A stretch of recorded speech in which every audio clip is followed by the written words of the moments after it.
Nintendo just dropped an update for Mario Kart World, and we are on version 1.6.0. This is a really exciting update, so we're gonna go through the patch notes one by one. First up, added Bob-omb Blast as a battle mode. Yeah, a lot of people have noticed that battle mode did not get a lot of love in Mario Kart World, but now we have a third battle mode. I tried it just a little bit. You can hold up to 10 bombs and just toss them around. So that's cool if you're a battle mode player, but it's not for me. Adjusted the performance of Bullet Bill. This is so interesting. So they increased the range of lateral movement. This is something you might not know, but while you're in a Bullet Bill, you can actually steer it just a little bit to help bump other racers or collect coins, or just to make it take a slightly better line through the track. But this was always very limited. For example, there are some sections of some tracks where the bullet just goes very wide, and it's going much slower than it should be because that's a terrible racing line. But now you can move the bullet more and it can take much better lines. This is a significant change, especially on sharp turns, so bullet bills have just been really buffed. But that is not even all. It is now easier to follow a shortcut route immediately after using a bullet bill. Bullet bills can be used to take some shortcuts if you go into it first and then use the bullet bill, but there were always situations where bullets cannot take the shortcuts, often on the routes or intermission tracks, where the shortcuts are really big, and it seems like Nintendo just didn't bother programming in the bullet routes. I always thought this was intentional design, maybe it even was and they just changed their mind, but now you can do some massive shortcuts with the bullet bill, and it doesn't always take the best line, you know, it's still not broken, but at least now it is probably better than other items it should have been better than anyway, like the golden mushroom or the star. Right, you're not forced to go around the shortcut now just because you pulled a bullet bill. I'm really curious to see just how broken this is going to be.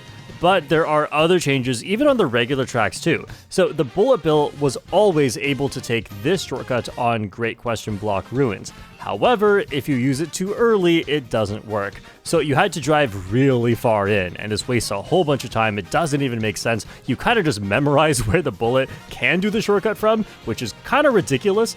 But now the bullet actually makes sense here. You can just use it through the shortcuts. And for this one specifically, it seems like just a patch to make the game work how you think it should, but for the huge shortcuts, that's just a major buff to the bullet. And finally, they've increased the bullet bill speed on parts of the Bowser's Castle, Starview Peak, and Rainbow Road courses. Now, if you don't know why it's these specific courses, these are the only 3 courses in the game, for now, that have the increased speed section. The speed boosted sections where you have blue sparks on your vehicle. How these sections work is they give you about a 25% speed increase. And this speed increase even stacks with speed items like the golden mushroom. However, it never stacked with the bullet bill. The bullet bill would always ignore this speed increase, so you would get a situation where the bullet and the golden mushroom are actually identical speeds on these sections. Except because with the golden mushroom you can take any line you want, and the bullet bill often goes wide, then the golden mushroom is just faster, which is very strange. But now they've changed it. The bullet is really fast. It seems like it does now stack with the extra speed boost. I can't tell what the speed is exactly, but as you can see, it is really fast. And when you combine that with the fact that it can now take better lines, the bullet is now extremely good on these sections. And honestly, I'm kind of worried about this because one thing about the bullets going wide in the past is they couldn't bump and mess up other racers, but now they can because they're taking such good lines. Isn't that too close to the inside of the road? That's kind of overpowered if you ask me. One of the downsides of the bullet was always that it doesn't take the exact line you want it to. Now it's just really powerful. AJ on Twitter found that you can now do this huge gap jump shortcut, which before needed a mushroom or feather. A bullet will do it now. Thank you, YouTube member, not an animation historian, for finding this one. If you use a bullet bill pretty close to the beginning of a cut, not even into the cut, look at this. It just can go into the cut. I don't know how often this is going to be the case, so don't get too crazy with this one. You might fail to take the shortcut, but that's cool. Oh, and also at the beginning of this clip, immediately gets bumped off by a bullet bill taking the best line. I think that's going to happen way more often. I'm kind of worried. For one of the best items in the game that got nerfed coming from Mario Kart 8 Deluxe to Mario Kart World, I'm surprised it got rebuffed. Oh, this one is crazy. Adjusted the performance of the boomerang. Nintendo! I'm blushing! Did you make this change just for me? I just released a 40-minute video. This game has been out for almost 10 months and people have been complaining about how stupid the boomerang is the whole time. One reason is just that this thing is basically undodgeable. Another reason is that it goes way too far on its final throw. It just bounces and hits everybody. Another reason is that it's the only item that takes forever to get rid of, so you can't even speed up if you need to, and it's literally just a bad thing to have. Oh man, if you want to hear more, go look at that video, but Nintendo just changed the boomerang. And the timing is really suspicious, but they reduced the boomerang's range. I tried it, and yeah, this thing does not go very far anymore, at least for the first few throws. When you get to the final throw, of course, it still goes forever, but also reduce the number of consecutive throws allowed. In most circumstances, the boomerang could be thrown 4 times, but now that has been reduced to 3 times. So that's one less boomerang throw you have to deal with when players are close to you, which is already a great change. But this is technically, mathematically, an even better change when it comes to trying to throw your boomerang away. Because while a reduction from 4 to 3 sounds like a quarter reduction, actually, if you're trying to get rid of the boomerang, only the first 3 throws would have it come back to you, and the last throw didn't matter. You got rid of the boomerang by then. So before you had to wait 3 throws, now you only have to wait 2 throws, which is a 1/3 reduction in the amount of time you have to wait before you can get rid of this stupid thing. Oh, I'm still not going to want to pull a boomerang in a race. I'm still not going to want to be near a boomerang in a race, but things just got a little bit better. So actually, the boomerang didn't get nerfed. I think the boomerang got buffed. I think now if I have a boomerang, this patch note makes it so that this item is not as bad for me as it was before. Wait, the bullet and the boomerang both got buffed. That's so funny. Adjusted the probability of items that can be obtained from item boxes during races. Oh man, when I saw this patch note, I got so worried because this can mean anything. Of course, I can't test everything, and this is going to take a lot of work from the competitive Mario Kart community to figure this out, but just a few things that I've found that I was very curious about. One thing is, at the start of the race, if you stop to 14th or worse and just get 2 items, can you get triple mushrooms and a star? And from many tests, it seems like this is still consistent. So the strategy is still going to work. Sorry, it's still just a good strategy and people are still going to do it.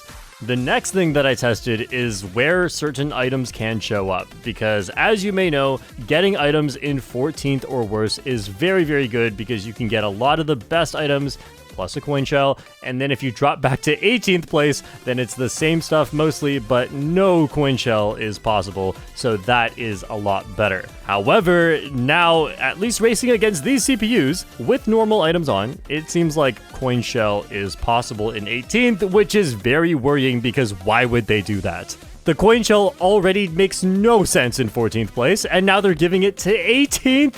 I mean, I guess this is a bagging nerf, but they buffed the bullet bill, so I don't know what they want. Nintendo, what do you want with this game? Another thing I tested is getting item boxes in 14th or worse, and I didn't test this one that much, but it seems like things are mostly the same here. I don't know for sure, though. Now, this one is really weird. Thank you, short family member Hazard, for finding this, but as you can see, the placement counter here in 15th, that's pretty confidently at least 15th, got a red shell and a blue shell. That was not even possible before. I don't know how something like this is happening because I wasn't finding this, but maybe it has to do with staying in a bottom spot for too long. Who knows? I tested getting items from 10th to 13th, which is where you really risk getting stuff like boomerang, coin shell, fire flower, triple red shells, stuff you wouldn't want if you're trying to make a comeback. And I was still getting mostly the same stuff in addition to speed items, but then I got triple green shells. And this wasn't possible back here before. So this means one of 2 things. Either they added more triple green shells back here, which is ridiculous. I don't want this back here.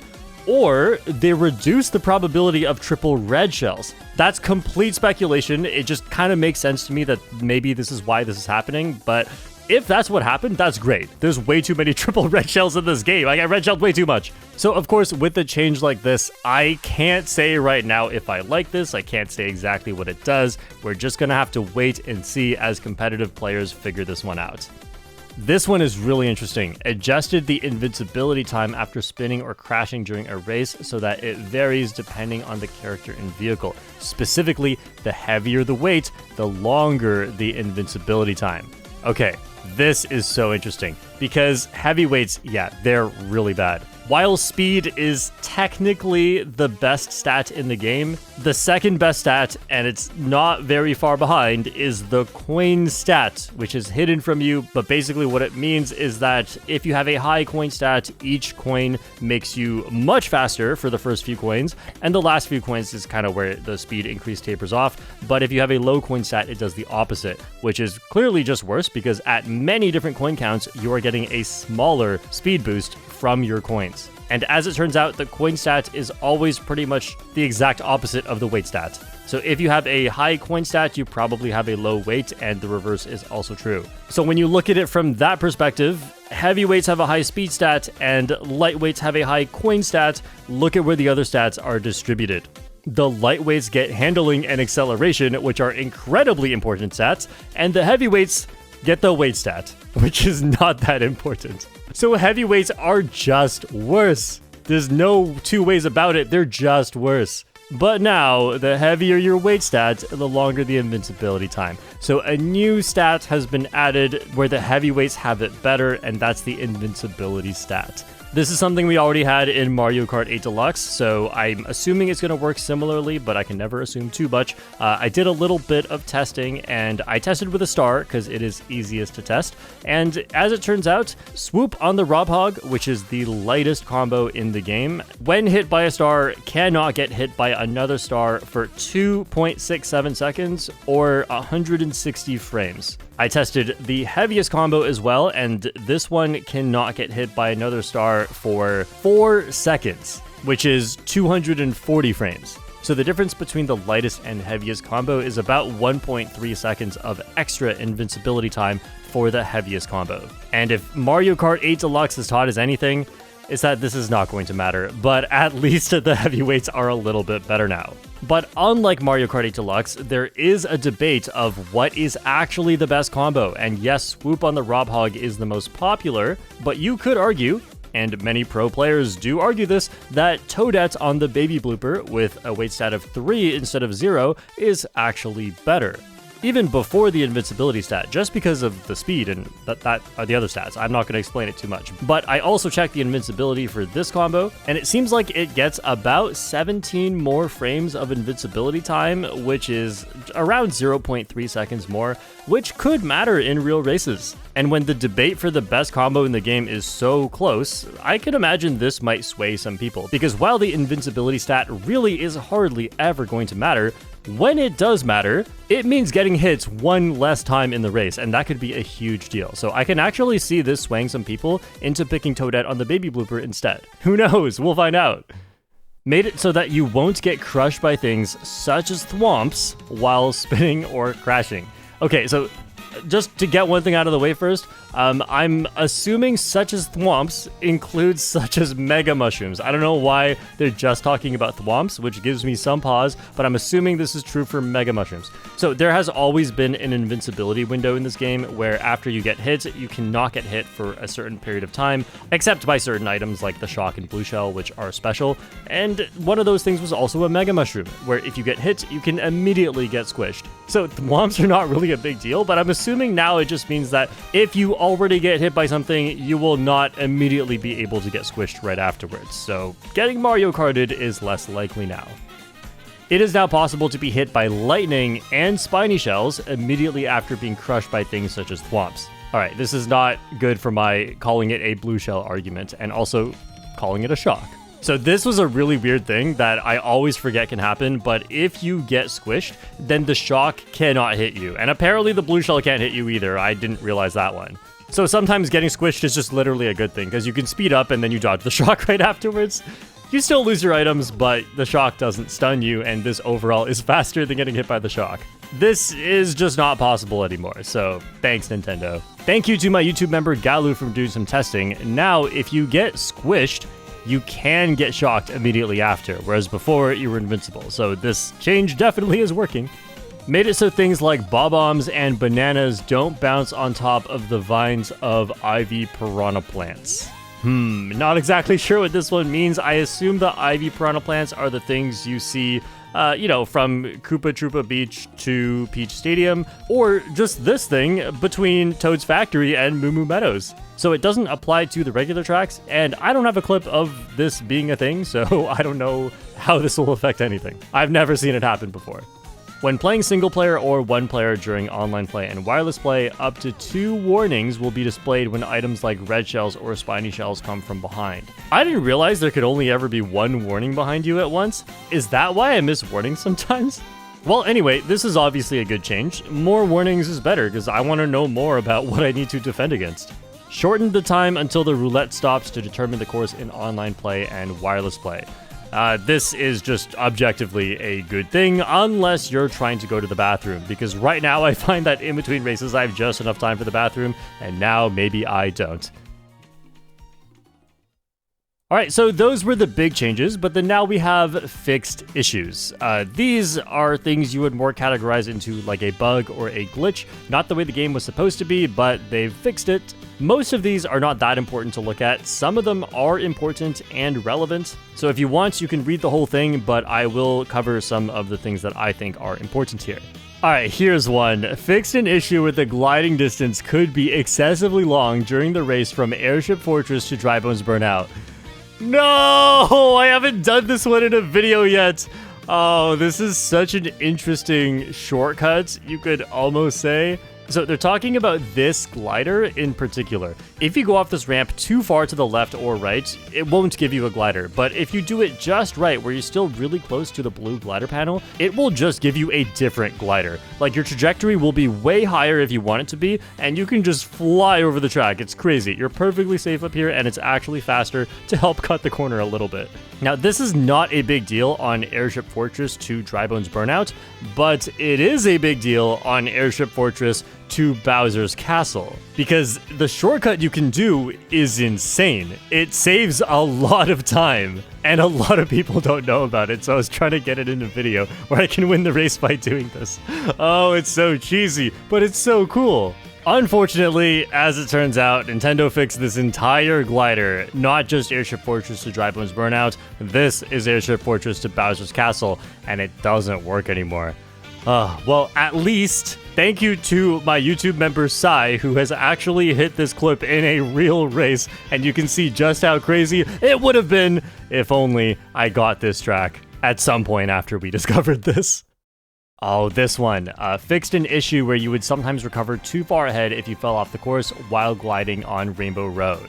This is a technique that got discovered. A lot of people discovered this by accident by getting hit off the glider here and respawning further ahead than they expected and actually gaining time for doing this. So, of course, players found a way to intentionally fall off the glider at this point to get a faster respawn, and this is not something I ever bothered learning because I don't play lame, I don't cheat. I mean, if there's anything that's literally a cheat in this game, this might be one of them. I don't know, I thought it was cool though. I planned to learn it at some point, but then somebody did this in a time trial and Nintendo actually removed the ghost. And as you can see here, time trial ghosts that have encountered this issue may be removed from view rankings without notice. Yeah, they've already been doing this. This patch note is not new. They've been secretly doing this the whole time. So clearly Nintendo does not like this strategy, and I've had it done to me in a real race. I thought it was really cool. That was my first reaction. I was like, oh, that's so cool that you know this. But I guess this respawn shortcut has to go. However, there are still intermission tracks that have respawn shortcuts, and I'll show you one of them. But if Nintendo starts to catch on, we might start losing these ones too. Keep them all a secret, guys. Don't share these any more than the one I've already shared. Okay, this is the last patch note, but if you are watching right now and you think we are about to be done, hang on, okay? Several other issues have been addressed to improve the gameplay experience. This sounds like nothing, and if you haven't seen the last update videos, you might think this means nothing, but this could mean a lot. And as it turns out, we've already found something that this means that was not expected. Because anytime Nintendo writes this, which is every time, because we've all been traumatized by one of these earlier patches, I can't remember which one, it's one of the really early ones, we now look at this and think, oh man, Nintendo, what have you done? You might have just broken the entire game. So just to recap it one more time, there was a time when trick boosts accelerated you really slowly. They still made you go fast, but just not as fast as they do now. And Nintendo dropped this little patch note that just changed the entire game, and every single world record got instantly demolished because of that. If you want to hear more about it, I have a video about it. And so far, not too much has been found with this, but there is one thing in particular, and it seems like pretty much the exact same change that I just described has happened again, but only for walls. So I'll give you an example. On Wario Stadium, there is this charge jump you can do through a coin, and the slight coin boost makes your charge jump go further, and that lets you barely climb up this wall. It's kind of a difficult technique, and with practice you can make it every time, but it's still failable. Now, this is really easy because it appears like wall speed boosts have gotten faster. Well, either they got faster or they accelerate you at a higher rate. Either way, it just means the boost does more than before. But if the coin isn't there, which it won't be in lap 3 of a time trial because you already took it on lap 2 in the world record, then you have to do this without the coin, and that is really, really hard. Except not anymore, because now, if you know what you're doing, you just release your charge jump at this arrow and aim approximately above the white sign, then you just make it. You just make it. Like, it's pretty much similar difficulty to how the coin charge jump was before, and the coin charge jump is now kind of free if you know what you're doing. That's crazy. So now, does this mean like when I play online, I don't have to worry about the coin being taken in front of me because I've already developed the skill where I dodge the shortcut if the coin is taken, or I will slow down intentionally to make sure the coin respawns in time so I can get it. And then now, you're telling me I can just go up there every time? That's crazy. I love that. I know some part of skill has been taken out, but a new skill has been added, and with online lag, I never liked that people could just move really weird here and the coin maybe gets taken from you and it just sucks. So I like this. Micah, thank you for the skull emoji. Micah posted this clip. This is just a regular time trial on Dry Bones Burnout versus a ghost, but you can see the ghost disappears when going on this wall. And it's just by a little bit, right? But then there's another wall jump here, and it turns out saved almost 0.2 seconds. That's crazy, just by going on walls. So it does seem like walls have been buffed. And if that's the case, a lot of world records are about to get beaten. That's crazy that Nintendo is just dropping patches like this where world records get destroyed. I don't even know why they would change this, because on one hand, maybe they changed it specifically for this Wario Stadium thing because it was just so annoying before and basically luck. I don't know, maybe they changed it for a different reason. Like, Nintendo, were you thinking of trying to make a specific improvement to this game? Or is it some other thing that got changed that had a side effect of buffing all the walls? And if that's the case, then oh boy, we got something new to discover. But right now, we don't know, and I'm excited to just play the game more and find out what really has changed. Let me know what you are most curious or excited about, because for me, I am most curious about how the item probabilities have changed and how that affects strategy, and ultimately, is that good for the game? Like, does it feel more fair? Does it feel more random? Is bagging better? Is front running better? That's going to be interesting because that's going to affect how everyone plays every single race. And you know what I'll be doing? I'll be staying in last place for that sweet buffed bullet bill. From now on, this is how I'm going to win. Thanks, Nintendo.